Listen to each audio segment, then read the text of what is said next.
Frente a frente.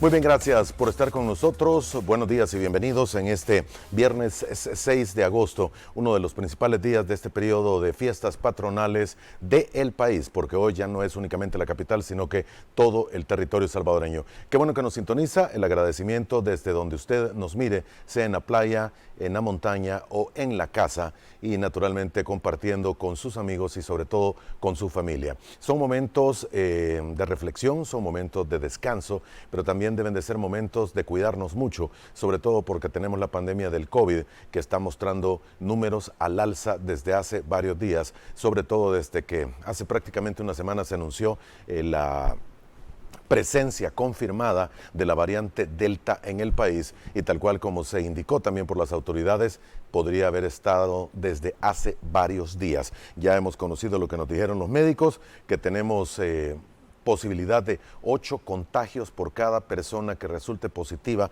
de esta variable, por lo que los números podrían ser grandes después de este periodo de vacaciones. El llamado a tomar todas las medidas de bioseguridad y sobre todo de reunirse con su grupo, con su familia únicamente. No se trata tampoco de encerrarse, pero sí de cuidarse mucho. Vamos a tener 2 pláticas esta mañana. En la primera parte nos acompaña ya aquí el padre César Sánchez. Él es secretario ejecutivo de la Comisión Episcopal de Comunicaciones, SECOM, y director espiritual de Lumen El Salvador. ¿Cómo ha estado, padre? Bienvenido.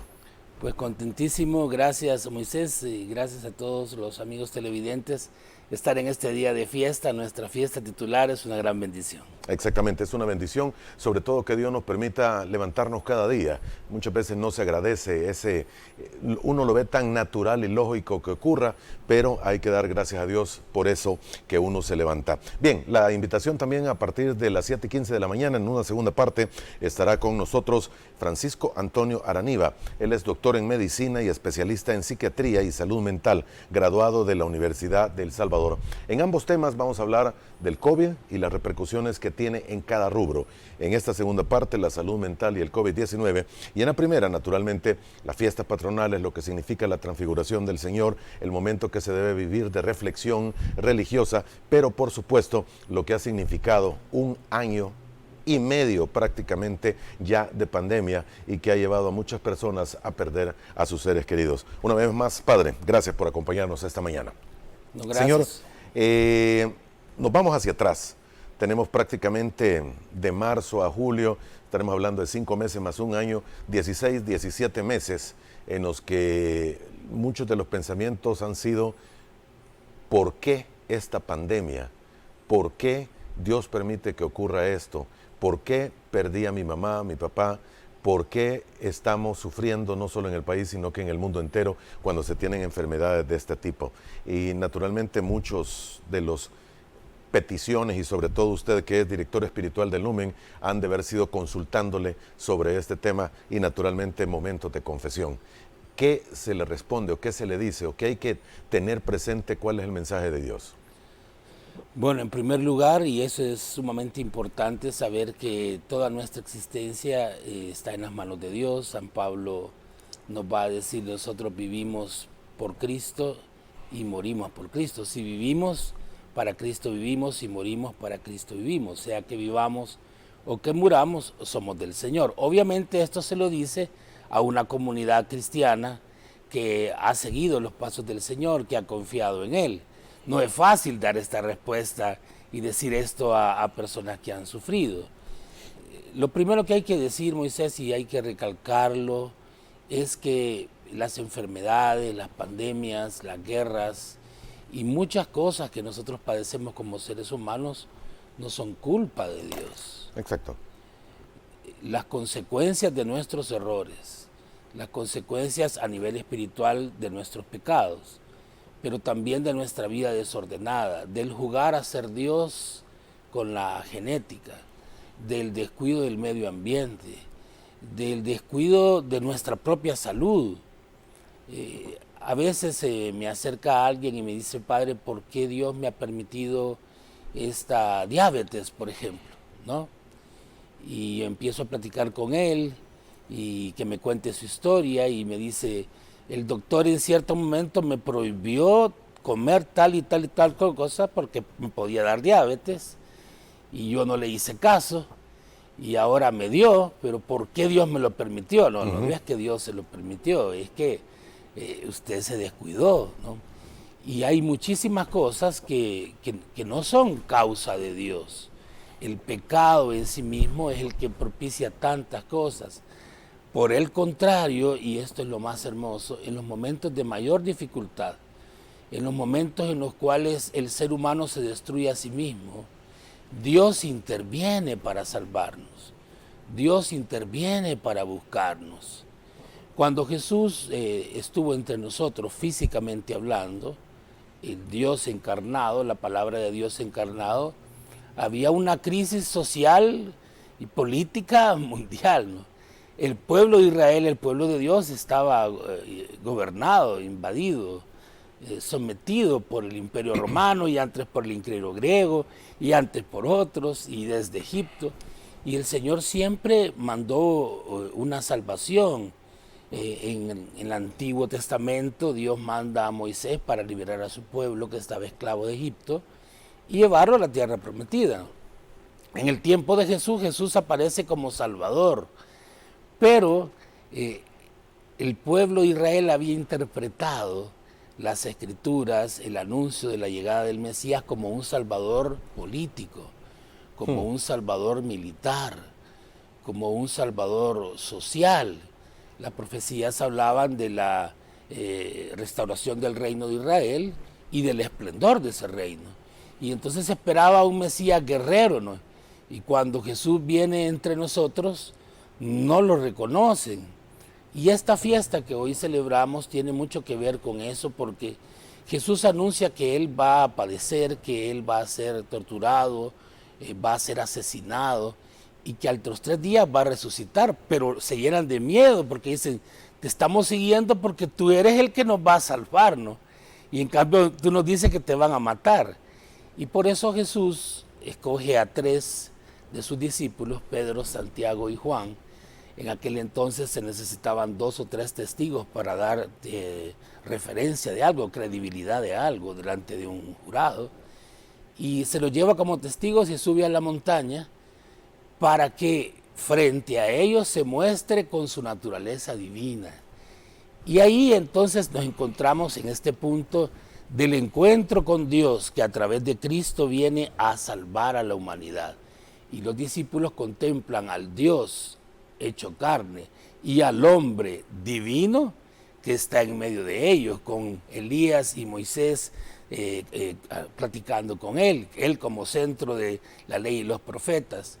Y así se va a comenzar a mostrar que la divinidad ha venido a buscar a la humanidad para salvarla. Esto es un punto importante de esta fiesta. Exactamente, es el punto importante de esta fiesta, pero la transfiguración debe de llevarnos también a más, Señor, a más en el pensamiento día a día. ¿Qué se puede interpretar y cómo se puede aplicar para los momentos que vivimos? Ahora, precisamente los discípulos están llenos de miedo porque Jesús les ha hablado de la pasión, de la muerte, y esto está lejos del pensamiento que ellos tenían de felicidad, del pensamiento que ellos tenían del reino de Dios en la tierra. Ellos se veían como príncipes a la paz del Señor. La mamá de 2 de ellos le había llegado a decir, Señor, cuando estés en tu reino, estés sentado, por favor te pido que mis hijos estén sentados uno a tu derecha y uno a tu izquierda. Y le dice, tú no sabes de qué estás hablando, ¿no? Mi Padre es el que decide estas cosas. Entonces, hay una visión así de Dios, como hoy tenemos una visión de que como Dios es omnipotente y Dios es omnipresente, todo lo malo es culpa de Dios, como todo viene de Dios, y nos hemos olvidado de algo fundamental, que cuando Dios nos creó a imagen y semejanza suya, ¿no? Génesis 1, 26 al 31. Y parte de ser imagen de Dios es tener amor, es tener raciocinio, pero también está el don de la libertad. Y el abuso de esa libertad es lo que nos ha separado de Dios y lo que ha provocado tanto mal. Entonces, ¿qué quiere Dios a través de su Hijo? Que nosotros volvamos a Él. Y Jesús se muestra transfigurado por muchas razones. Una, para mostrar que Dios se ha hecho hombre. y que el hombre puede volver a Dios a través de Cristo. Jesús anticipa su resurrección también, para decirle a los discípulos, cuando pase todo lo que les he dicho, no tengan miedo, y no lo cuenten ahora, sino hasta que acontezca, para que los demás también crean. Pero ahora viene lo importante para nosotros, y por eso la importancia de esta fiesta para cada uno. Y es que Jesús quiere que nosotros nos transfiguremos, que dejemos de ser lo que no somos.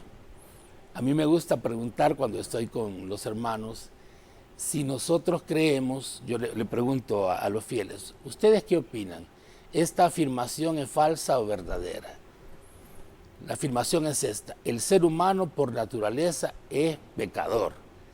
¿Esta afirmación es falsa o es verdadera? ¿Qué opinan nuestros amigos televidentes? El ser humano por naturaleza es pecador. ¿Esto es falso o es verdadero? La mayoría de nosotros decimos verdadero porque estamos acostumbrados a escuchar que somos pecadores, que somos una basura, que no servimos para nada, y hasta justificamos nuestros errores diciendo, yo he pecado. A mí varias esposas me dicen, mi esposo me ha dicho que él es hombre, por eso fue infiel, porque los hombres pecan, es normal que un hombre peque, ¿no? Es su naturaleza. Ajá. Y en cambio Dios nos creó, lo acabo de mencionar, a imagen y semejanza suya. Esa es nuestra naturaleza. Jesús, palabra de Dios, haciéndose hombre, quiere que el hombre vuelva a estar unido a Dios. Y por eso nos invita a dejar la vida de pecado, a dejar la suciedad, la vida de oscuridad, la vida de esclavitud, y que nos revistamos de la gracia. Ese color blanco con el cual aparece Jesús transfigurado es lo que Dios quiere para nosotros. Y el pecado no es solamente aquello que nosotros consideramos pecados graves, el matar, el robar. Cuando el corazón se llena de resentimientos, cuando el corazón se llena de odios, cuando nos dividimos, cuando luchamos el uno contra el otro, cuando olvidamos que el otro es nuestro hermano, que Dios es nuestro papá, y nos dividimos por ideologías políticas, hasta por la religión nos dividimos. Nos olvidamos que somos hijos de un mismo Dios, y Jesús nos ha enseñado eso. Eso también es un grave pecado. Cuando nosotros destruimos al otro con la lengua, cuando pasamos con mal carácter, ¿cuántos de nosotros quizás hoy nos hemos levantado con un genio terrible y llevamos así desde hace días? O cuando el corazón ha caído en la tristeza y no se logra levantar. Yo entiendo, Moisés, queridos hermanos, que cuando la muerte llega, al primero que queremos echarle la culpa es a Dios. Pero también tenemos que recordar lo que dice Jesús, y por eso esta fiesta de la transfiguración es tan importante. Hay un dicho popular que reza así: todo tiene solución menos la muerte. Y algunos dicen, bueno, si alguien hubiera ido, hubiera muerto, hubiera ido a la muerte, hubiera regresado y nos contara qué ha pasado, quizás le creeríamos. Y se nos olvida que ya hubo alguien que lo hizo: Cristo Jesús. Cristo ha vencido la muerte, y la muerte no es el final del camino. Sabiduría capítulo 3 nos dice que la muerte del justo es vista por los demás como una derrota, como va a pasar con Jesús, como el final, como que ha desaparecido, como que ya no existe. Y en cambio, dice Sabiduría 3.1, los justos están en las manos de Dios, y la muerte no es el final del camino. Las personas buenas que han fallecido, los doctores, enfermeras, que han entregado su vida por amor a los demás en todo ese tiempo de pandemia, no han desaparecido, no se han desintegrado, existen, son sus cuerpos que están enterrados, pero ellos están en las manos de Dios, no solo como un pensamiento, no solo como algo etéreo, sino que realmente están vivos en medio de nosotros. Habrá muchos pensamientos, padre. Me imagino que regularmente los ha de escuchar usted.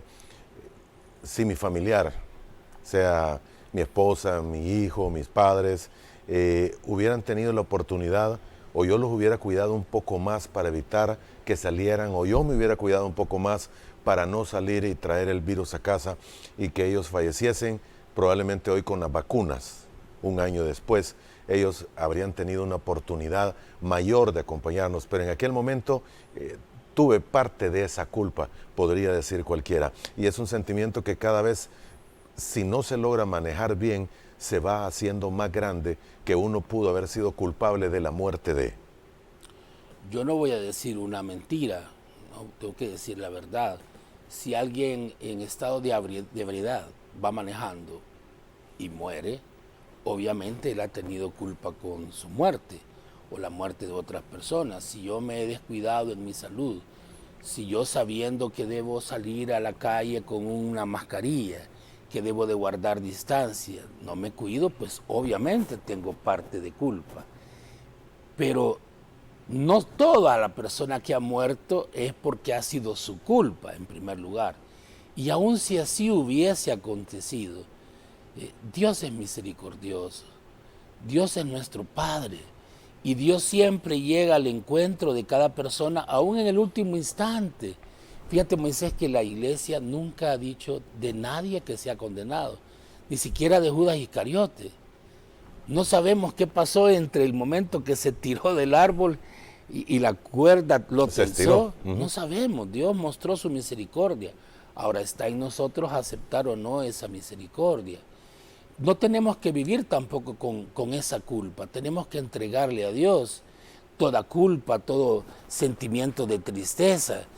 Y a veces nosotros nos cargamos culpas que no son culpas nuestras, porque ciertamente a pesar de todo hay un día para cada uno. Jesús nos ha enseñado que nadie sabe ni el día ni la hora, y tenemos que estar siempre preparados. Hay una cosa muy importante que quiero decir también.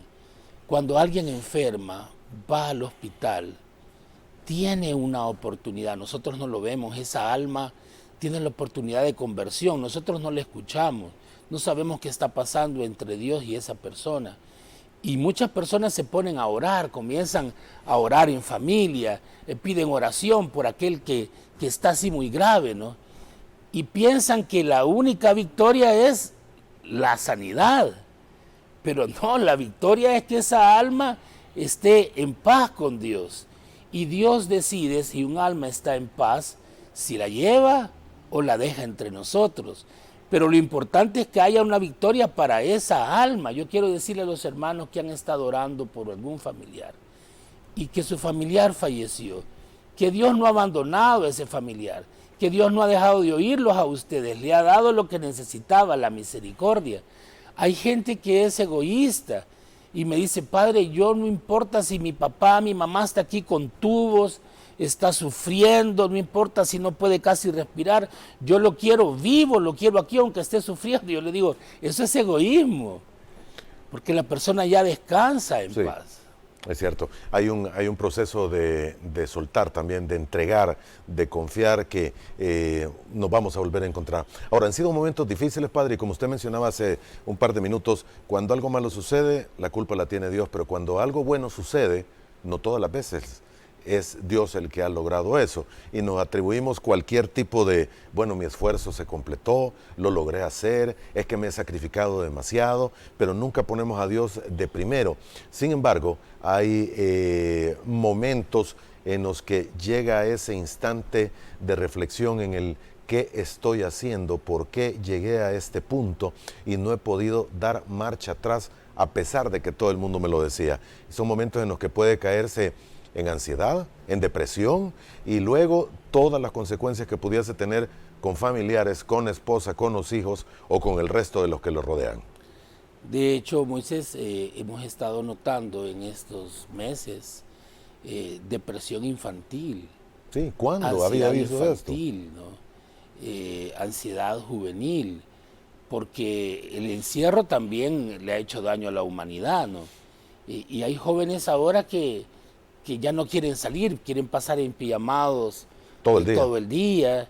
Es decir, ha sido una circunstancia difícil, pero yo quiero recordar que cuando el pueblo de Israel estaba de esclavo en Egipto, llegaron 10 plagas, ¿se recuerda? Una tras otra, ¿no? Y el pueblo de Israel encontró la solución ¿en quién? En la obediencia a Dios. Hay personas también, como tú dices, que hacen algo similar. Cuando todo le sale bien, dicen, Dios es fiel. Por ejemplo, es normal ver en las redes sociales una fotografía de alguien con los pies cruzados, un coco, una palmera, agua turquesa, y dicen, Dios es fiel, ¿no? Pero la transfiguración, y esto es importante, querido pueblo salvadoreño, Moisés, la transfiguración nos muestra que Dios está con nosotros en medio de la dificultad y que la felicidad en este mundo no consiste en no sufrir, sino en estar en paz, en entender la blancura de Dios. Jesús sufrió, y si Jesús, que es el más santo, sufrió, ¿cómo no vamos a sufrir nosotros? Esta fiesta de la transfiguración es tan bella porque nos dice, en medio de la dificultad, en medio de la tormenta, en medio de la pandemia, con problemas económicos, problemas sociales, problemas políticos, suban a la montaña, busquen a Dios y no busquen la felicidad en el mundo. Hace unos domingos decíamos en la misa dominical, la palabra proclamada, no busquen pan que perece, sino el pan que da la vida eterna que está en mí. Moisés, hasta que el Señor vuelva, va a haber problemas económicos, enfermedades, peste, guerra, pero nosotros no podemos cambiar al otro, pero sí podemos cambiar nosotros mismos. Me acuerdo, Madre Teresa de Calcuta, la entrevistan un día, famosa por su obra de caridad, el Papa la manda en misión de caridad, vino incluso aquí al país, y un periodista le dice, Madre Teresa, usted ha recorrido el mundo, ha visto la injusticia social, la violación a los derechos humanos, la pobreza, ¿qué tenemos que hacer? ¿Quién es el primero que tiene que cambiar para que este mundo mejore? Y ella le dice, el primero que tiene que cambiar, el periodista se dispone a escribir, sos tú. El primero que tiene que cambiar soy yo, le dice. Ni siquiera le dice, sos tú. Soy yo. Soy yo, y eso es importante. ¿Cómo cambiamos? Buscando al Señor y confiando en su misericordia. ¿Te recuerdas el relato del hijo pródigo? Estaba en el charco, estaba en el lodo, pero confiando en que su papá era bueno, toma fuerzas pensando en esa misericordia de Dios y comienza a regresar. Y no logró llegar, el papá le llega al encuentro y no solo le da trabajo como él pensaba, sino que le devuelve todo. ¿Ocurren aún los milagros, Padre? Por supuesto que sí, todos los días. Y yo soy testigo de ellos. Todos los días, Moisés, te lo prometo. Y por ejemplo, en el momento de la reconciliación, cuando alguien se arrepiente y pone sus pecados, pero no solo sus pecados, sus heridas, sus dolores, sus traumas, su pasado, su violencia interior, la pone en las manos de Dios y le dice, ten misericordia de mí, sáname. Yo he visto personas resucitar interiormente delante de mis ojos y también milagros físicos, pero los milagros físicos son los menos importantes, aunque son importantes. El milagro principal es el del alma. Una persona puede estar contenta, aparentemente, sonreír, como el payasito, ¿no? Y hacer su trabajo. Y tener el alma perdida. Estar destrozado. Y en este día de la transfiguración yo quiero invitar a todos mis hermanos salvadoreños a que pongamos la confianza en un papá misericordioso. En la montaña, Dios dice desde una nube que desciende, este es mi hijo amado en quien tengo mis complacencias. Escúchalo, lo vamos a celebrar en unas horas en la misa del Divino Salvador del mundo. Escuchen a mi hijo, dejen de escuchar las voces que los invitan a la división. Yo me siento tan lleno de dolor al ver mi pueblo salvadoreño peleados en las redes sociales, poniéndose apodos, diciéndose una cosa y la otra, y olvidando que el enemigo no es el otro.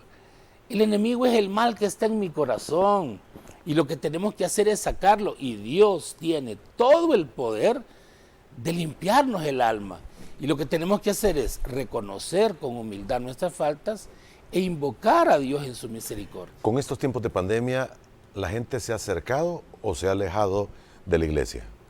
Pues pasan las dos cosas siempre, pasan las dos cosas, porque todo está en el corazón de cada quien. Obviamente, aquel miembro de la iglesia o aquel hombre de buena voluntad debe animar a los otros, debe fortalecerlo. Un padre de familia no debe tirar la toalla. Una madre de familia no debe tirar la toalla. Yo quiero invitar a todos los padres de familia que están sin trabajo, que están con enfermedades, que Eso le tienen iba a un mencionar. familiar que está en el hospital, que no tiren la toalla, que confíen en Dios. Yo lo digo de mi propia historia, lo digo de la historia de tantas personas que he conocido que estaban en el abismo y que han salido adelante porque han puesto su confianza en el Señor. Hoy es un día para decir, Divino Salvador del mundo, ven y salva mi vida. Hay una expresión que nosotros cantamos y la hacemos todos los cristianos. Es una expresión hebrea, Hosanna, Hosanna. Y muchos la cantamos, pero no sabemos qué significa. El significado original de Hosanna es, sálvanos ahora.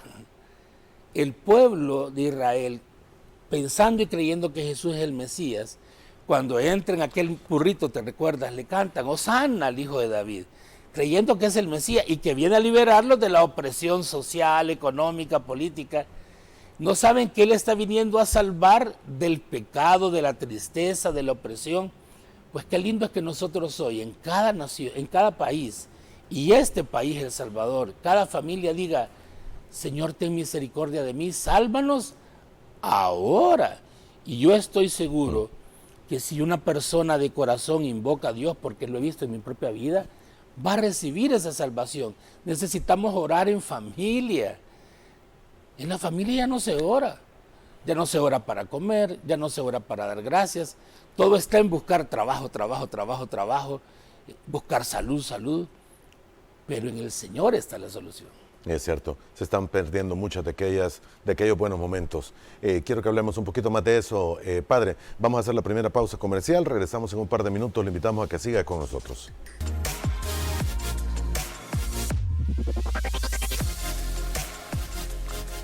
El padre César Sánchez, secretario ejecutivo de la Comisión Episcopal de Comunicaciones SECON y director espiritual del Lumen El Salvador, nos acompaña en esta primera parte de Frente a Frente en este día lunes. Habrá experiencias muy bonitas, reconfortantes, padre. No sé si nos puede comentar alguna de ellas, naturalmente sin dar nombres, pero lo que usted indicaba al final, antes de la pausa comercial anterior, precisamente esos momentos de reunión, se siente uno rejuvenecido en ocasiones cuando permite volver a la religiosidad, volver a creer y entregar a su vida y la de sus seres queridos en las manos de Dios, que no es tampoco lo que muy a menudo está ocurriendo y en muchos casos cuesta que ocurra también. Y a veces esa palabra religiosidad la confundimos. De hecho, su origen viene de religare, del latín, que es una costumbre, algo que yo estoy acostumbrado a hacer. Y el problema que tenemos hoy en día es que muchos vamos a misa, vamos al culto, vamos a nuestra reunión de oración, pero nuestra familia no tiene a Dios. No hay vida de fe en la casa. Y muchas veces nosotros vamos por cumplir, vamos porque si no, Dios nos va a castigar, o vamos para que Dios nos bendiga, y dijimos, ya cumplimos. Y si la misa es cortita, mejor. Y si el culto es cortito, mejor, porque ya cumplí. Cuento mi experiencia, y ya con esto voy a revelar que estoy viejito, pero en el terremoto de 1986, aquel 10 de octubre, yo estaba en el colegio, soy exalumno salesiano. 10 a las 12 del mediodía. Casi a las 12, 11:50, era el último día de clases. Y aquel terremoto destruyó el colegio, de milagro no hubo ningún muerto entre nosotros. Nuestra casa, yo vivía en los edificios de la colonia Tlacatle, cerca de la Guardia Nacional, y los edificios quedaron medio destruidos, ¿no? Tuvimos que vivir en unas champas que construyó el IWE en lo que nos reparaban los edificios. Y recuerdo a mi madre contemplando el apartamento semidestruido, derrotada, afligida, preocupada, y más que seguía temblando. Pero fíjate, llega una niña de la parroquia, que ahora es una de mi hermana, y hace como la imitación de un timbre, no había timbre, y dice, ring, ¿no? Y me llama la atención, una niña de 10 y medio años, y me dice, vengo en nombre de la Parroquia Divina Providencia de la Colonia Tlaxcala a invitarle a unirse al grupo de jóvenes que van a repartir alimentos a los demás. ¿Quiere venir? Oh. Y yo en ese momento sentí que era llamada de Dios, fíjate cómo comienza mi vocación. Y me acerco a la parroquia y comienzo a cargar costales, te recuerdas que vino ayuda para el terremoto, y a unirme a jóvenes para darle de comer a los más necesitados, incluida mi propia familia que también estaba Que también fuera. está damnificada. Ahora, ese acercarme a Dios a través de un medio social en aquel entonces, ayudar a otros, me permitió irme acercando más a la oración, a la palabra de Dios, al encuentro comunitario, y luego comprender que la fe no es solo lo que vivimos en el templo o en el lugar de culto, que tenía que llevar esa paz a la casa, no solo tenía que llevar frijoles a la casa. Y la fiesta, la solemnidad y la transfiguración es que nosotros nos encontremos con Dios, nos llenemos de su paz y se la demos a los demás. Un niño, confesándolo, iba a hacer la primera comunión. Me encantan las confesiones de primera comunión porque son muy inocentes. Y le digo, pues, ¿qué quieres poner delante de Dios? Y él comienza a llorar, 9 años el niño, y me dice, yo pido perdón a Dios porque cuando mi abuelita va a misa no quiero que regrese a casa, y empieza a llorar. Y yo le digo, ¿y por qué? Porque cuando regresa a casa mi abuelita regresa peor, regresa a regañarme.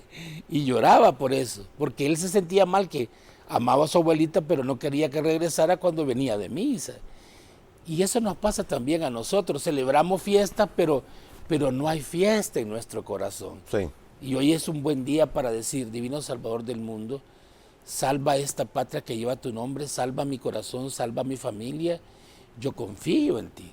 Una pregunta que podría estarse haciendo mucha gente del otro lado de la pantalla, sobre todo aquellos que tienen personas en estado grave por la pandemia o por cualquier otra enfermedad. ¿Hasta en qué momento alguien puede arrepentirse? Y volvemos al ejemplo que usted me daba de Judas. Hasta el último instante. Nosotros... ¿Y si no ha sido religioso? No importa, porque el Señor muestra su misericordia a todos. Por eso es que nosotros tenemos que interceder. Jesús ha dicho, pónganse de acuerdo, 2 o más, oren, oren. Nosotros no sabemos qué está pasando. Puede ser que haya sido una persona que nosotros, los grandes santos, nos consideramos buenos y consideramos mala a aquella persona. Pero nosotros no sabemos por qué esa persona ha llegado a comportarse así, no sabemos sus dolores, sus heridas profundas de niñez. Y entonces orar por esa persona, suplicar por su alma es lo más importante. Claro que es importante pedir por la salud y tenemos derecho como hijos de Dios a pedirla, pero lo primero por lo cual debemos pedir es por su alma, porque su corazón esté en paz, y eso es lo que tú y yo todos necesitamos, nuestra alma en paz. ¿De qué sirve tener mucho dinero, tener bienes, si no tenemos paz? El que tiene la paz con Dios lo tiene todo, paz con Dios, paz con nosotros mismos, paz con los demás. En el centro de nuestro pabellón dice Dios, unión y libertad, y eso no falta en el país. El himno canta a la paz, el himno del Salvador es un himno a la paz. Llevamos acercándonos a la fiesta patria, le cantamos a la paz de la dicha suprema, pero no la pedimos por el corazón. ¿Cómo y en qué momento puede usted decir estoy en paz? Te voy a responder con una pregunta. No se responde con otra pregunta, una pregunta. Ajá, pero ¿cómo sabes cuando estás enamorado? Hay cosas que son inefables. ¿Qué significa inefable? Es aquello que yo no puedo expresar con palabras. Es aquello que se experimenta y que es tan grande, tan maravilloso, que con palabras no se puede describir. Tú habrás vivido momentos maravillosos en los que con pequeñas palabras tratas de describir, pero esas palabras no reflejan. No abarcan. Pues lo mismo es estar en paz, ¿no? Estar en paz es la verdadera felicidad. Tener felicidad es estar en paz. Cuando yo amo, vamos a llegar a ese punto, y por eso te hablaba del amor. Cuando yo amo a los demás, cuando yo me amo a mí mismo, me respeto y respeto a los demás, cuando practico la caridad, cuando hago el bien a los demás sin pensar en si los demás lo merecen o no lo merecen, cuando perdono las ofensas de los demás, cuando no me miro como juez de los demás, sino que miro mis propios errores, miro la viga que hay en mi ojo y no la paja de mi hermano. Cuando yo le pido a Dios que descienda en mí y me transfigure, cuando yo amo como Dios ama, como Jesús ama, esa es la paz. Esa es la paz. Y una persona que no se ha acercado a Dios durante toda su vida puede encontrar en el último momento esa paz sin saber que es Dios, ni religión, ni Cristo, ni todos los caminos que deben de llevarle a una paz. No recibirá los nombres que nosotros le damos a Dios, pero si realmente se encuentra con Dios, lo sabrá. Okay. Lo sabrá, por supuesto. No tenemos que esperar al último momento, pero recordemos lo que pasó con el llamado buen ladrón, ¿te recuerdas? Que cuando todos negaron a Jesús, en el último momento, Él lo reconoce como rey y como Dios y le llama Señor, un título solo para Dios, y le dice: Señor, acuérdate de mí cuando estés en tu reino. Y Jesús le dice: en verdad te digo que hoy mismo estarás conmigo en el paraíso. Pero no lo bajó de la cruz, no le dijo: vaya, ahora andate a tu casa. No, estas 3 horitas las vas a pasar aquí conmigo.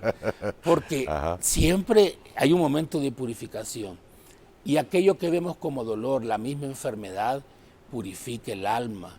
Por eso tenemos que pedir en primer lugar por la paz, por la gracia, y luego por la salud física. Existe, ya casi tenemos que ir terminando, padre, pero una pregunta que se podrá haber dado mucho, en lo personal me tocó vivirla hace algunas semanas.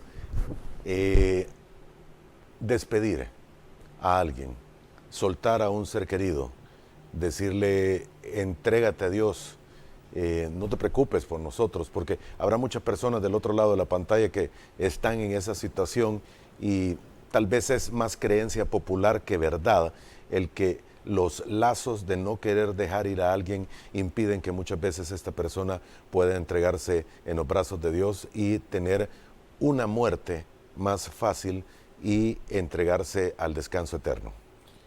Quizá lo primero que hay que pensar es que es la persona la que no logra estar en paz, porque no suelta a esa persona de su corazón. Yo comprendo, porque uno es ser humano y como sacerdote lo he vivido. El rito acostumbrado de luto, de hacer una vela, de dar un culto, una misa de cuerpo presente, el estar como familia orando para enterrar, no se ha podido hacer con los hermanos de COVID-19 que por el protocolo los han sacado del hospital. A ese punto quería llegar exactamente. Y esa parte de no vivir el luto, obviamente que ha sido muy duro. Y yo aconsejo a los hermanos que se haga en oración. Fíjate, ayer he estado en un hospital en la noche dando la unción de los enfermos a una persona grave, y uno tiene que saber utilizar también lo que Dios le permite hoy en día. Le dije a un familiar: haga un chat, ¿no?, de WhatsApp que me permita conectarme con toda la familia en este momento. Y lo hicieron. Y entonces yo hice la unción de los enfermos, estaba solo yo con el enfermo y toda la familia estaba conmigo.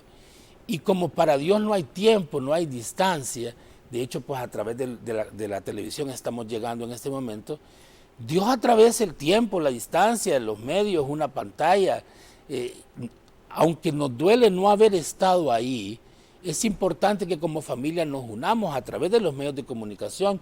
En el tiempo de la pandemia yo he podido vivir la Eucaristía a través de los medios de comunicación con tanta gente que me ha dado testimonios de sanación física, sanación interior, sanación de relaciones, sanación de familia, no me diga, porque a través de los medios se han arrodillado. Cuando el sacerdote levanta la Eucaristía, por ejemplo, sí, he recibido tantos testimonios de personas que en ese momento en su casa se han arrodillado y le han dicho: Señor, sáname, Señor, límpiame, Señor, ayúdame. Y han recibido respuesta, porque Dios está entre nosotros. Esta pandemia no es algo buscado por Dios, lo vuelvo a decir, es una consecuencia de nuestros errores. Pero Dios sigue sanando, Dios sigue actuando. Y aquella familia que está en luto, le aconsejo, ya sea a través de los medios o cuando lo puedan hacer, físicamente reunirse para orar y decir, Señor, gracias por nuestro familiar, entendemos que la vida te pertenece, te lo entregamos.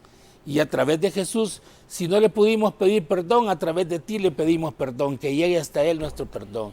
Y si Él no alcanzó a pedirnos perdón, que a través de ti llegue este perdón. Reconciliarse con Dios y reconciliarse con esa falta de ese ritual a través de la oración y así entregar a nuestra familia, nuestro familiar que ha fallecido al Señor. Qué bonito pensamiento para terminar. Gracias por el tiempo que nos dedicó esta mañana, Padre. Gracias. ¿Puedo Palabra dar una final? bendición nada Por más? favor.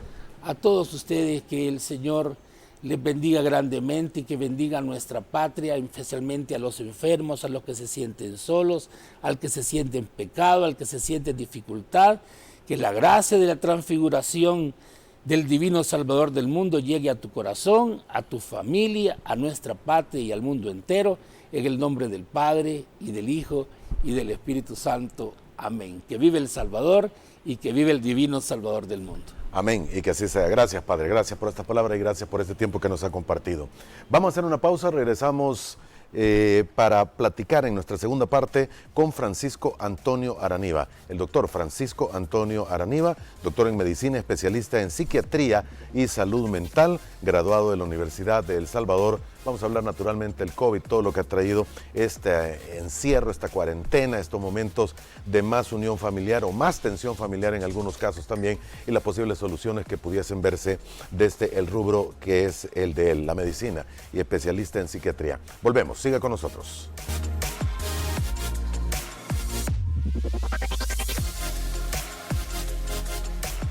Gracias por continuar con nosotros. El doctor Francisco Antonio Araniva, doctor en medicina y especialista en psiquiatría y salud mental, graduado de la Universidad de El Salvador, nuestro invitado en esta segunda parte de Frente a Frente. Qué gusto, doctor, que nos acompañe esta mañana. Bienvenido. Un gusto para mí estar en este foro de Telecorporación Salvadoreña y con su persona, que es todo ya un ícono de las entrevistas matutinas. Gracias, señor. Gracias. Gracias por acompañarnos esta mañana. Hemos hablado en los minutos anteriores con el padre, precisamente el lado religioso. Ajá. Y con usted quisiéramos, aprovechando que es un especialista en psiquiatría y salud mental, porque hay una frase que se está repitiendo mucho. Hemos tenido ya en algunas naciones 3 olas de COVID. Probablemente en el país tengamos una ola en los próximos días. Dios quiera que no ocurra así. Pero hay quienes afirman que después del COVID lo que vamos a tener es una pandemia en el tema de salud mental si no corregimos y estamos atentos a cómo se está manejando también ese aspecto psicológico de las personas. ¿Es real, válida esta frase, señor? Completamente real y válida, ¿verdad? Se habla, así como se hablan de las curvas epidemiológicas, se hablan de las curvas en salud mental y de las distintas etapas que se han estado teniendo. Aquí en la República de El Salvador, esta pandemia, tuvimos el primer caso el 18 de marzo de 2020. Fue reportado epidemiológicamente y oficialmente. Claro, muy probablemente los casos andaban desde antes, ¿verdad? Esto es totalmente especulativo, pero epidemiológicamente muy probable. Desde esa fecha, digamos, límite, o de esa fecha de parteaguas, anteriormente a esa fecha existía una curva, ¿verdad?, epidemiológica, hablemoslo así, de salud mental, que consistía en ¿qué? En la ansiedad anticipatoria. Todos los seres humanos tenemos ansiedad y la ansiedad funciona. La ansiedad sirve para 2 cosas, para huir y atacar. Y todos los animales, todos los mamíferos y obviamente los seres humanos, ¿verdad?, tenemos eso, la ansiedad. Pero ¿qué ocurre? Cuando esa ansiedad desborda nuestros mecanismos defensivos, se vuelve patológica, o sea, se vuelve enfermiza, ¿verdad? O sea, estar ante una cámara genera ansiedad siempre un poquito, ¿verdad? Pero eso sirve porque me hace estar alerta, me hace estar atento. Está pendiente, no hago lo que no debo. Exactamente, pero cuando eso desborda, viene la patología. Entonces, primero teníamos eso, una ansiedad anticipatoria. Recordémonos marzo 2020, ¿verdad? Pánico por comprar mascarillas, las mascarillas se dispararon a precios exorbitantes, es cierto. Pánico en los supermercados, colas infinitas, creyendo que ya todo se iba a acabar, ¿verdad? Acaparamiento, una enfermedad que no se sabía cómo iba a evolucionar. Entonces eso va generando un pánico y esa es como la primera curva epidemiológica que se tuvo o que se tiene en el lapso de una pandemia. De ahí viene el parteaguas, 18 de marzo, y empiezan los casos, ¿verdad? Entonces ahí empieza nuevamente ya no una ansiedad tan anticipatoria, ¿verdad? Sino que ya una ansiedad más cercana a la realidad. En términos, y perdón que le interrumpa acá, No, en términos para eso de estamos. ansiedad, tal vez definamos para los amigos televidentes, porque quienes sufren de un estado de ansiedad probablemente sepan qué es. Y quienes no han tenido ataques duros o críticos de ansiedad, tal vez han sufrido episodios, pero no logran identificar que lo que le pasó en ese momento fue una ansiedad. ¿Cómo lo define o cómo, más bien dicho, se describe para poder decir esto que estoy teniendo es ansiedad? Y esto es un ataque de ansiedad. Ajá, vale. Primeramente, la ansiedad, ¿verdad? Así puramente y llanamente descrita, ¿verdad? Son una serie de sensaciones que tienen que ver con la angustia. Con la angustia, o sea, no nos angustiamos, o sea, el clásico ponernos nerviosos, ¿verdad? Entonces, la ansiedad fisiológicamente está hecha para huir o atacar cuando nosotros nos sentimos amenazados. Entonces, por ejemplo, yo siempre doy el ejemplo clásico, ¿verdad? Si aquí empezara a temblar, tanto usted como yo entramos en ansiedad para huir, ¿verdad? Entonces, nuestra vista se hace más amplia, ¿verdad? Vemos que es una amenaza, vemos si nos salimos o qué. O sea, esa es la ansiedad, angustia, nerviosismo. Y está dada por una serie de aspectos fisiológicos como aumento de la frecuencia cardíaca, ¿para qué? Para que nuestros músculos funcionen mejor, pérdida del sueño, si nos estamos durmiendo, nos despertamos para correr, aumento de la tensión muscular, para también atacar, correr, etc.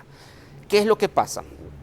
Un animal, y doy el ejemplo siempre, un gato, por ejemplo, le tiramos una piedra, ese gato se encrispa, ¿verdad? Se encrispa y él ve si su potencial agresor es más grande, es más pequeño. Si es más grande, huye. Si es más pequeño, lo ataca.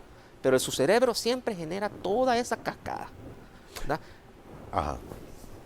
Ansiedad puede transformarse en el momento definitivo a pánico y después ataque de pánico. Así es. A eso vamos. Así es. Toda la ansiedad es un espectro amplísimo, donde hay una serie de padecimientos desde la ansiedad simple, la ansiedad generalizada y el trastorno o ataque de pánico. El ataque de pánico es algo que ocurre de una manera intempestuosa. Se llama también ansiedad paroxística episódica. ¿Qué es paroxístico? Que ocurre de un solo.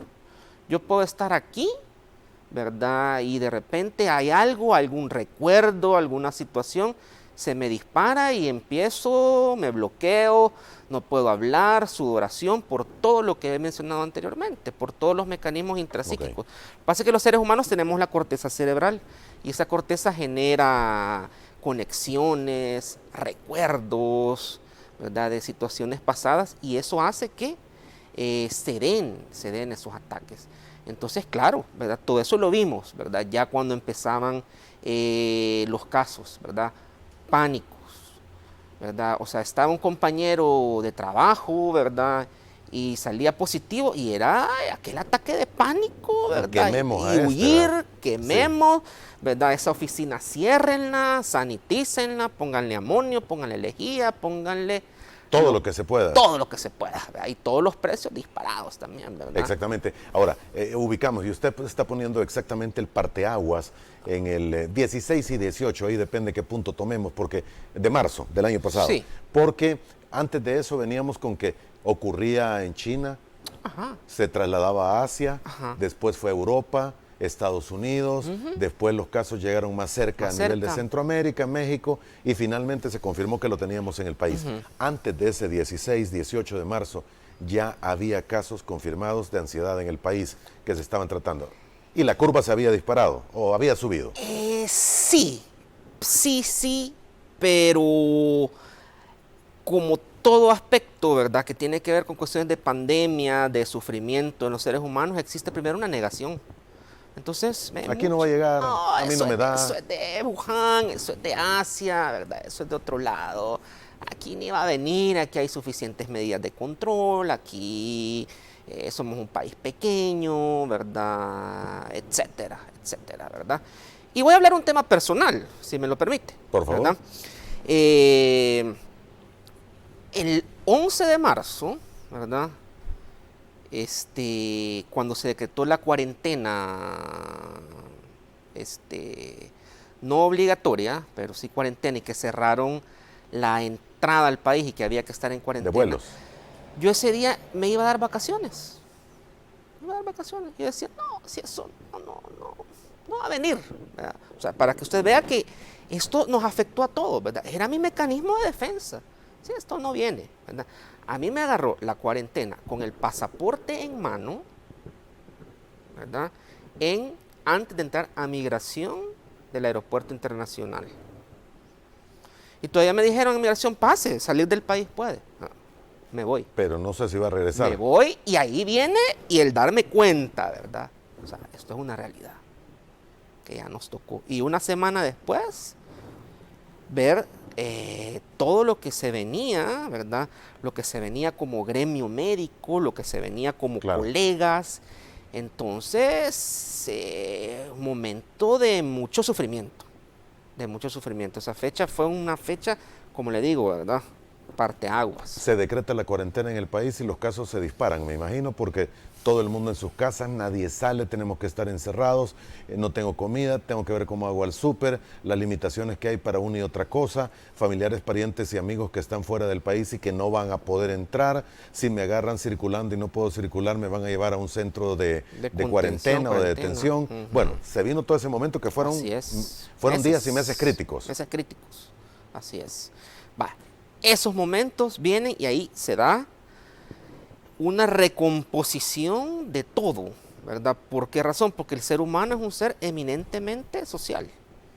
O sea, nosotros tenemos esa capacidad de socializar, de estar con otro, de estar a la par, de hablar, de compartir, pero de un día para otro vienen y se cierra y todo eso se pierde. Entonces ahí que viene, ¿verdad? Ahí viene mucha frustración, viene mucha consumo de sustancias, por ejemplo, ¿verdad? Aumentó todas esas cuestiones aumentan, ¿verdad? Y pues la salud mental se ve afectada. Y eso no solo es en El Salvador. Si leemos artículos, ¿verdad? El confinamiento afecta a todo el mundo. Pero los seres humanos aparte tenemos algo, ¿verdad? Podemos adaptarnos. Tenemos una gran capacidad de adaptabilidad. Se habla que en 21 días nosotros nos podemos adaptar a cualquier situación. ¿Y qué ocurre? Empieza una adaptación a eso, ¿verdad? Nos empezamos a adaptar, a ir al súper cada X días, a trabajar desde casa, a usar más los celulares, a usar más plataformas digitales para comunicarnos y nos vamos adaptando. Hoy, año y medio después, estamos adaptados, entre comillas. No sé si podríamos vivir otro momento de encierro y cuarentena. O sea, de que podríamos vivirlo, tendría que vivirse si es necesario. Claro. No reaccionaríamos de la misma forma porque ya lo vivimos y tuvimos experiencia. No, reaccionaríamos de otra manera, totalmente, como colectividad. Acordémonos que también en la conducta humana está la colectividad, ¿verdad? Lo que el conjunto y el común de seres humanos de un grupo, ¿verdad? Se expresan y se comportan. Y son los que determinan. Entonces, la colectividad nuestra ya tiene mecanismos de lo que se llama también resiliencia, ¿verdad? Que es tener fortaleza para las adversidades. Exacto. Doctor, y aprovechando su experiencia, y tal cual y como su currículum lo dice, y es un dato curioso más que científico y de salud. Claro. En aquel momento, cuando inició la cuarentena, allá en marzo, abril del año pasado, lo primero que se terminó en los supermercados no fue ni la leche, ni los granos básicos, ni los huevos. Usted sabe qué fue. Yo sí sé qué fue. El papel higiénico. Así es. ¿Por qué?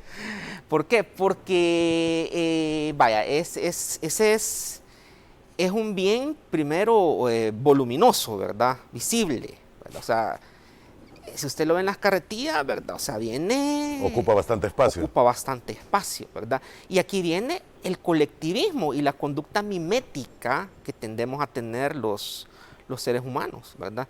Entonces, se convierte en un simbolismo de... Estoy protegido. Estoy protegido, Ok. yo puedo, yo tengo, si estos cierran, yo tengo para 3 meses. 4 meses. Lo veíamos en la televisión, lo veíamos en Estados Unidos, lo veíamos en Sí, no fue Europa. solo aquí, fue en todo el mundo. Pues sí, fue una cuestión global, colectiva. Entonces también aquí ocurrió, ¿verdad? Entonces daba también, si lo vemos ya, un simbolismo y una sensación de poder, ¿verdad? Yo obtuve, ¿verdad? Obtuve mi paquete. Me preparé y lo tengo listo. Obtuve 2, obtuve 3, uno para mi mamá, uno para mi familia, ¿verdad? Otro para regalar. Entonces daba una sensación de poder, que al final es una cuestión no sana, ¿verdad? Sí. Pero que se explica por todas las circunstancias. ¿Se explica psicológicamente? Se explica. Ok, ahora quiero traer esa experiencia a qué ocurre cuando comienza a darse, a tenerse la vacuna en el país y a vacunarse, porque llegará el momento en el que ya estoy vacunado, a mí no me pasa nada. Y me imagino que debe ser mucho el pensamiento que también existe y que lleva a que existan rebrotes, no solo aquí, sino que en el mundo entero. ¿Me equivoco, doctor? No, no se equivoca, ¿verdad? Recordemos que la vacuna, pues, son inmunológicos, ¿verdad? Son biológicos, ¿verdad? Son inoculaciones que se ponen de diferentes formas, ¿verdad? Pueden ser virus vivos atenuados, pueden ser mensaje ARN y todo lo demás. ARN, etcétera, ¿verdad? Que el objetivo último es generar una respuesta inmunológica para que la carga viral a la que se está expuesta no genere, pues, la enfermedad. Pero eso requiere tiempo, o sea, no es que ya me pusieron la primera dosis y ya estuvo, no. Por ejemplo, para una inmunización completa requiere segunda dosis y esperar 15 días. Pero da una sensación, pues, falsa, digamos, o de... Correcto. Aquí estoy, sí estoy vacunado, ¿verdad? Y no fui a X, Y lugar, pues ahorita voy, no me reuní, pues hoy me reúno, ¿verdad? Y obviamente que no es así, ¿verdad? La circunstancia, sino que tiene tiempo, ¿verdad? Para que la inmunización se dé de una manera completa. En aquel momento fue ansiedad y pánico. Hoy, ¿cuál es el tipo de consultas que está teniendo usted? Como que pudiera decirnos, el cuadro que hoy más se está repitiendo es hoy, en estos días. En estos días, pues, están los duelos complicados, ¿verdad? Porque mucha gente, muchas personas perdió a sus familiares. El mes más crítico fue exactamente hace un año, finalizando julio, empezando agosto, ¿verdad? Entonces, específicamente julio. Julio fue un mes de una alta mortalidad de colegas. Creo que a todos nos cercó, creo que no tuvimos a nadie de nuestro círculo que no falleciese, ¿verdad?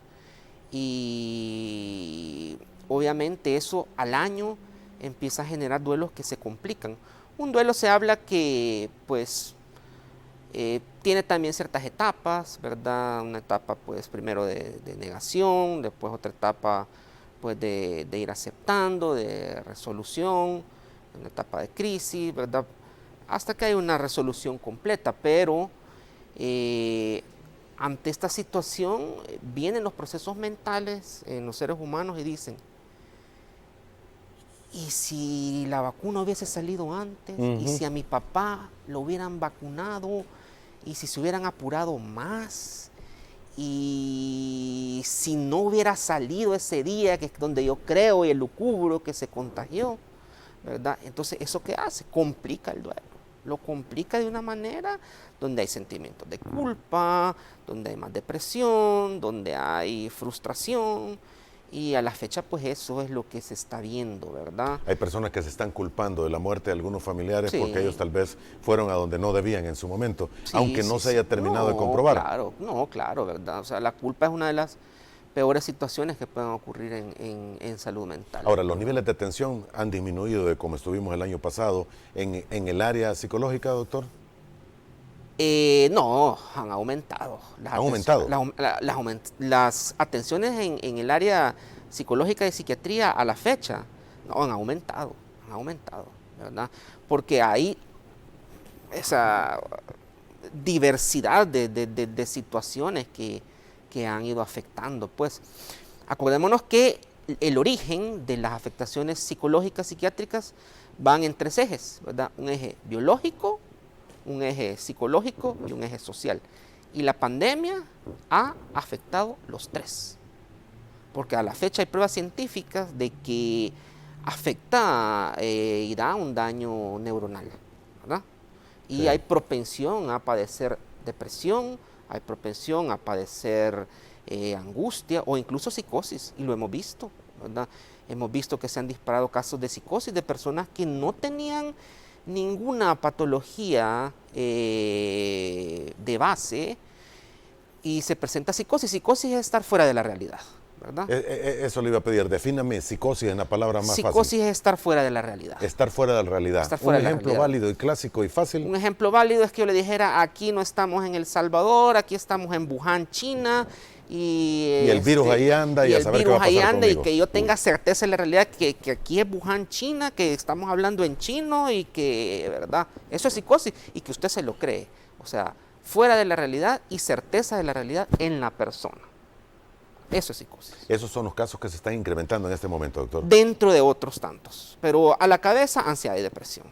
Ansiedad y depresión. Sigue la depresión. Sigue la depresión. Marcado en adultos, en grupos etarios medianos o incluso en pequeñitos. En adultos, en un grupo etario entre 25 a 40 años, ese grupo está siendo bien golpeado. ¿Por qué razón? Porque yo le dije que eran 3 ejes, biológico, psicológico y social. Ya tocamos el biológico, ahora toquemos el social, ¿verdad? ¿Qué ha implicado eso en lo social? Pues ya no vas a trabajar en la oficina, vas a trabajar en tu casa. Ya no te voy a pagar X cantidad, te voy a pagar X menos 50, ¿verdad? Y trabajar en casa lleva una carga estresora, porque usted puede decir, qué galán, estoy en la casa, pero no, porque usted está y no está. La familia le va a exigir, pero usted no puede dedicar el tiempo, y eso genera conflictos a nivel familiar, a nivel personal, ¿verdad? Y viene esa carga social y la disminución de ingresos, ¿verdad? Y eso a una, ¿verdad?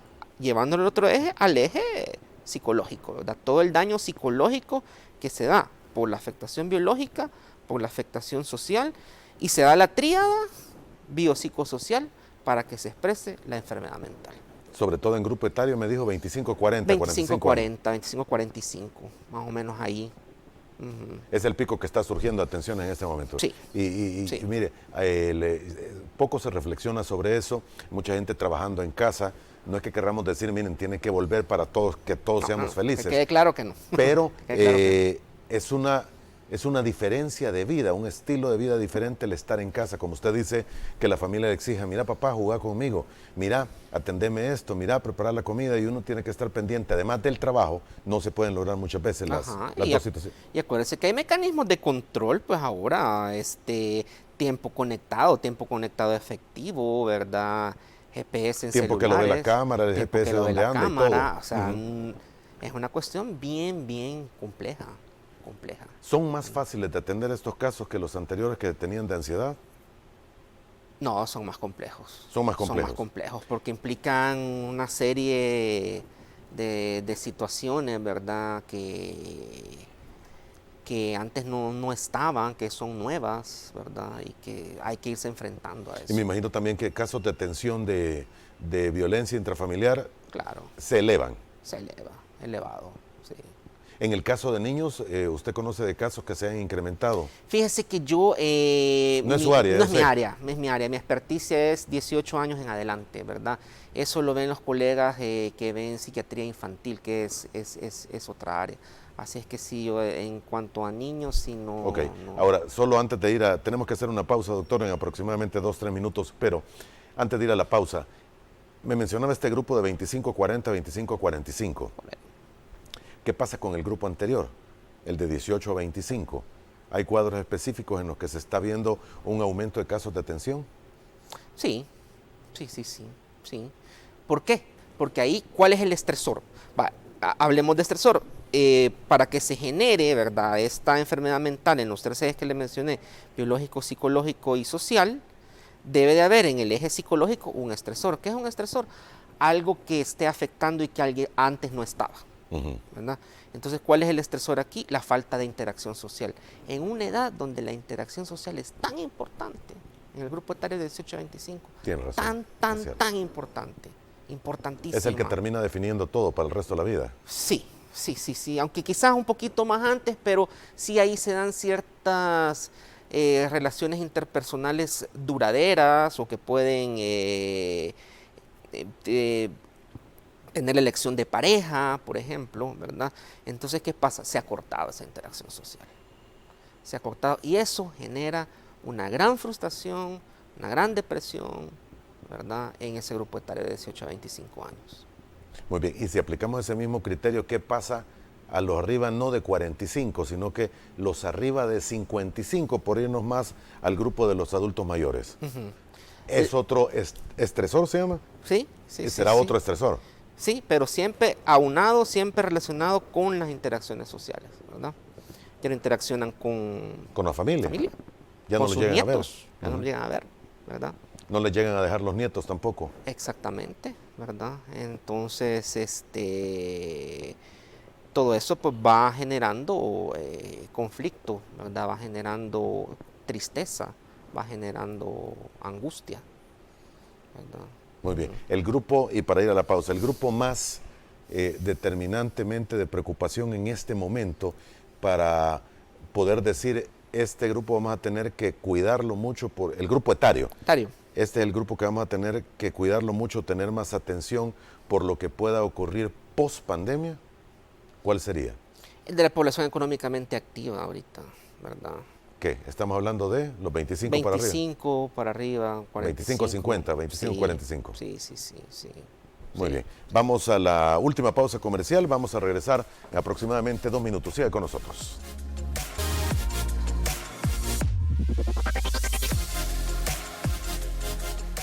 Gracias por continuar con nosotros. El doctor Francisco Antonio Araniva, doctor en medicina y especialista en psiquiatría y salud mental, nuestro invitado en esta parte final de este programa hoy viernes. Doctor, ya hemos visto los escenarios, ya hemos visto los cuadros. No sé si se nos ha quedado alguno pendiente que pudiésemos ahondar, porque estamos en un instante en el que pudiese haber de hecho, los casos están en aumento, las muertes están creciendo, el número oficial que se tiene, se habla mucho de un subregistro que podrían ser muchas más, y en contagios se habla de un subregistro también, o de personas que no van a hacerse la prueba, que podría ser gigantesco comparado con el oficial que se tiene.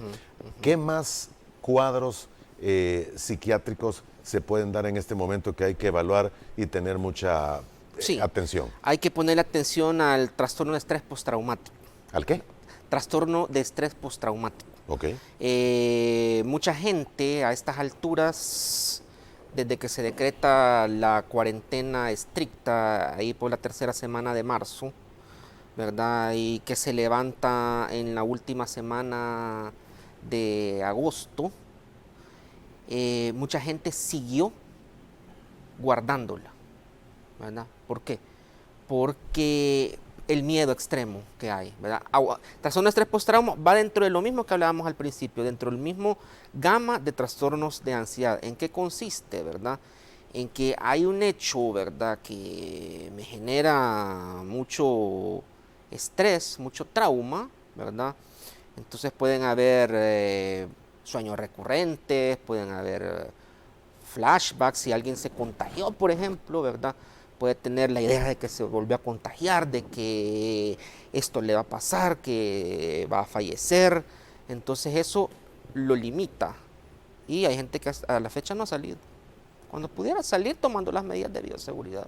¿Verdad? Sí, hay gente que no ha salido. O si nos vamos también siempre dentro de la ansiedad, ¿verdad? Ocupar un mecanismo defensivo que se llama la evitación, ¿verdad? Es tanta mi ansiedad que no. Entonces, para estar tranquilo, mejor evito salir. Pero ¿qué implica el evitar salir?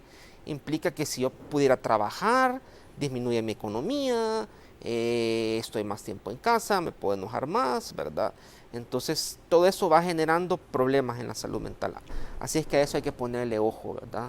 Habrá casos también en los que no salen porque se escuchan noticias de que los casos vienen nuevamente aumentando y volvemos a entrar en pánico. Así es. Y son segundas crisis o terceras tal vez. Así es, ¿verdad? Parte de la misma ansiedad, ¿verdad? Y de la misma evitación. Ahora, ¿qué se hace, doctor? Porque tiene que haber algún camino para tener, no sé, una salud mental sana, si podemos llamarlo así. Sí, claro, ¿verdad? O sea, aquí lo que toca es hablar, ¿verdad? Hablar, ¿verdad?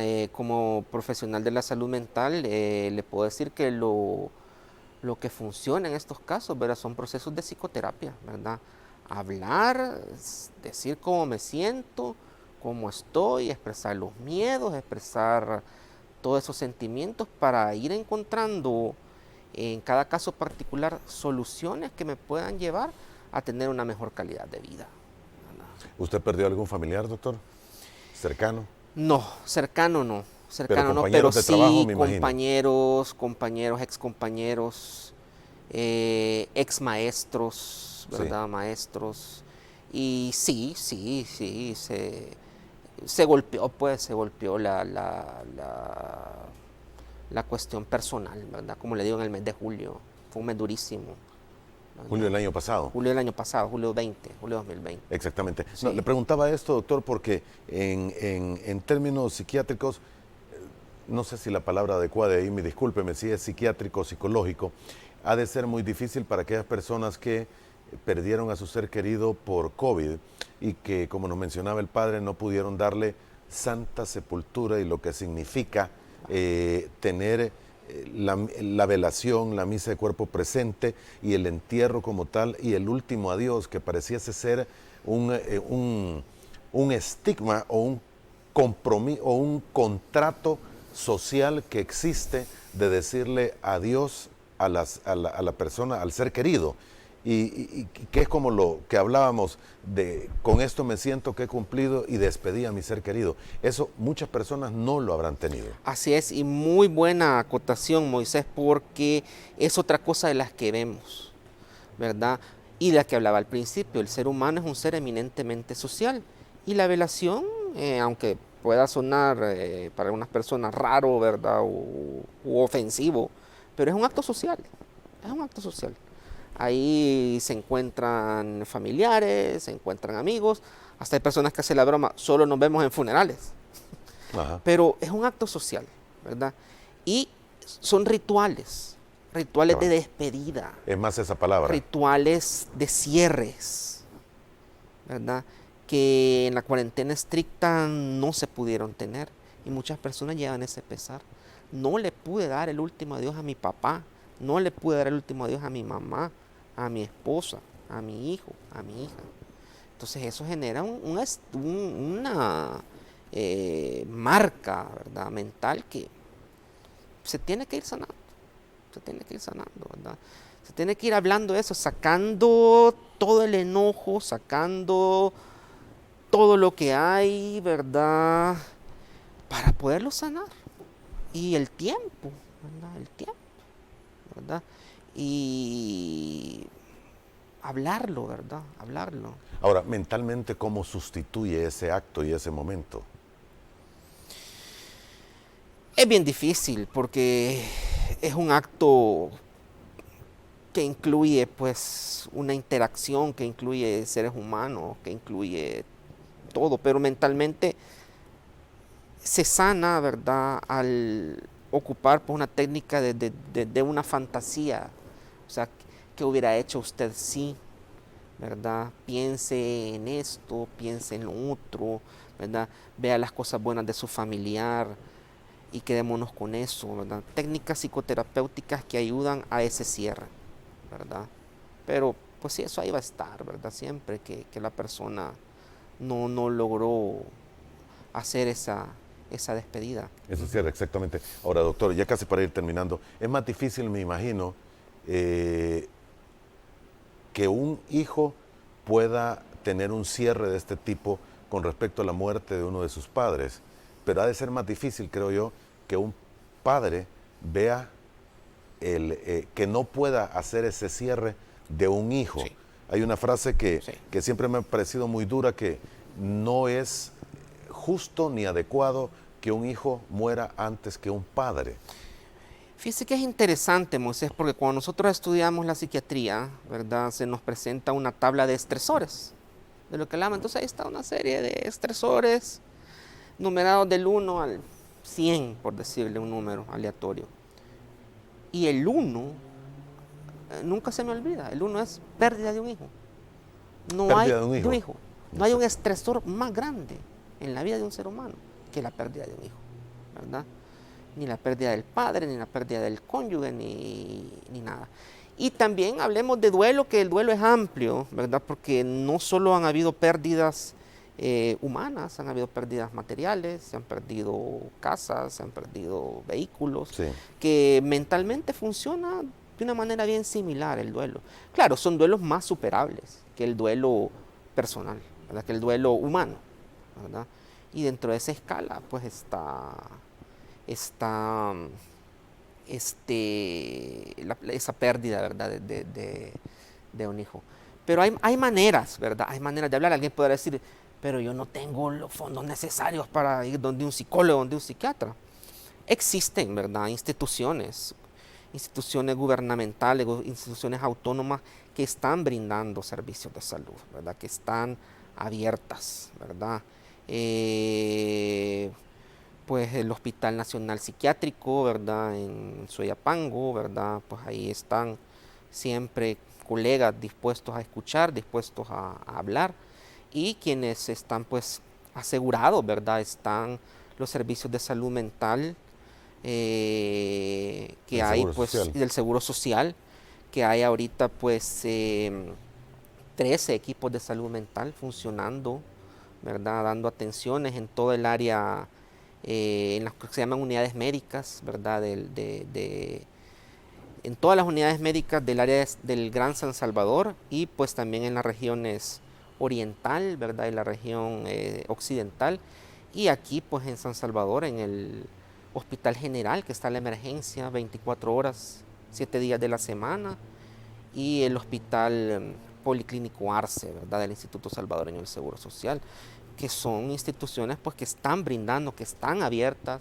y que están dando atenciones de calidad en salud mental. ¿Hay dónde? O sea, hay dónde. Es cuestión de buscarlo, pero hay dónde. De buscarlo, de voluntad y de querer salir adelante. Muy bien, para terminar, mensaje final, doctor. Mensaje final, las pandemias son catástrofes que se viven bien personalmente, ¿verdad? No se puede decir esto es así, esto es asá, no hay ningún paradigma. Cada quien la vive según su realidad personal, ¿verdad? Entonces, determinemos cada quien, cada uno de nosotros, cuál es esa situación personal y trabajemos en eso para poder tener una mejor calidad de vida. Muy bien, doctor, gracias por haber estado con nosotros esta mañana. Se le agradece su tiempo. A usted también, amigo televidente, que la pase muy bien. Aproveche estos días que quedan todavía de este periodo de vacaciones. Cuídese, cuide a los suyos. El virus todavía está circulando y por favor tome en cuenta las recomendaciones de los cuerpos de seguridad y las medidas de bioseguridad. Feliz fin de semana, que la pase muy bien. Primero Dios, nos volvemos a ver el lunes a la misma hora.